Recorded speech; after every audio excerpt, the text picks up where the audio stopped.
This is a wooden bag made by a joiner who happens to be a certified heritage craft artisan in Kagawa, Shikoku, Japan.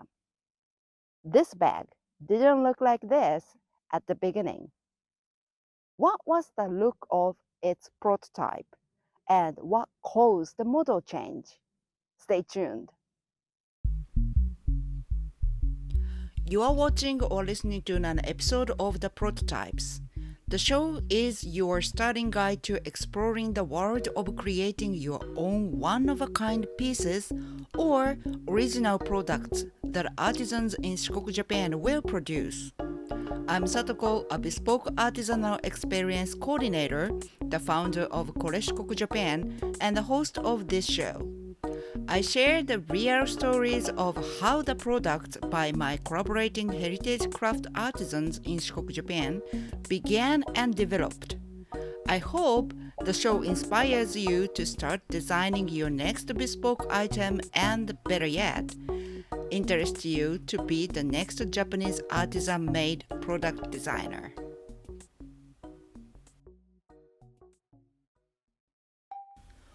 Welcome to the episode 1 of the prototypes. I will share the birth story of a wooden bag. This is an exciting example of solving practical problems, resulting in a unique design. Balancing product's appearance, practicality, and durability is oftentimes challenging. However, in this case, perhaps the fact that the artisan is a joiner, not a wooden bag craftsman, made it possible. A local furniture store brought Mr. and Mrs. Morimoto this triangular prism wooden bag idea as a casual conversation such as, "Do you think you can make it?" Mr. Morimoto is one of our collaborating heritage craft artisans, and his background is a traditional joiner. He is also a certified Kagawa Prefecture's heritage craft artisans of Kude Craft. Oh, by the way, Kagawa is in the Shikoku region of Japan, and that's where we are based. Mrs. Morimoto is the artisan's wife and former apparel designer who designs her husband's new products. Mr. Morimoto attempted to make a triangular prism bag with wood, as the furniture store owner asked him to. The prototype looks like this. Solid wood boards are used for the main body, front, back, and side. The first comment Mrs. Morimoto made looking at the prototype was, "It looks like a toolbox." Of course, it wasn't a compliment. This model had a more crucial problem. Can you guess what it was? It was too heavy for handbag. To make it lighter, the thickness of the solid wood boards must be thinner. However, using thinner boards loses its durability. Mrs. Morimoto pointed out a usability issue: how the bag opened. When you open this bag, everyone nearby can see what's in it. She stated that a bag that opens widely is a strength, but a certain degree of privacy must be kept. Now, Mr. Morimoto faces two problems to solve. 1. Balancing weight and durability. 2. How to open the bag by keeping the user's privacy. Balancing its weight and durability was relatively easy for him, as a traditional joiner whose primary work is producing shoji screens. Shoji screens are sliding doors used in Japanese traditional style rooms. The woodwork they do is delicate looking but durable. Finding a way to open the bag wide while maintaining the user's privacy was the most challenging part for him. Mr. Morimoto asked his wife if he could use leather. Mrs. Morimoto replied, "Why not?" Then, the second version was born. The actual second sample is not kept, so this is the latest model. Yet, according to Morimoto's, its appearances are pretty much the same. The significant improvement in weight and durability was brought by the change of the main panels. Instead of using a solid wood board, Mr. Morimoto incorporated joiner skills to make a rectangular frame with a wooden bone in the middle and weave thinly stripped wood to fill the gap.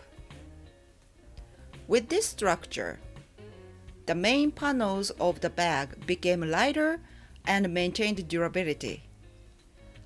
A piece of leather is now used for the side and bottom. This helps make the bag lighter than prototypes and secures the user's privacy. When I started working with Mr. and Mrs. Morimoto 7 or 8 years ago, I saw the final version first. Listening to its birth story blew my mind. When designing a product, you often have to sacrifice its appearance for practical reasons. It could be the issues of durability, usability, safety, or the production process. However, Mr. Morimoto's solutions directly improved the product's appearance, which I consider a rare case. What do you think? If you have any similar experience in product design, share your story in the comments. Using leather gave a variety to this wooden bag. Mrs. Morimoto chooses different colors and patterns of leather to complement the uniqueness of the bag. So, that was a story of how a wooden bag by Morimoto's was born. The key points from this story for you to design a new product with my collaborating heritage craft artisans are: 1. Doubt common materials for anything. In this case, wood is not your first choice when designing a bag, but why not? 2. Consider combining different materials or crafts. Combining 2 or more different heritage crafts to create one item is one of our strengths and uniqueness. If you are curious, visit the product page of our website. 3. Artisans who are trained to produce a specific thing don't mean they cannot create outside of their craft field. In this case, a short screen joiner can create a wooden bag. What did you find interesting? Let me know in the comments. The next episode is about what happened right after this wooden bag development. Mrs. Morimoto got inspired by the bag.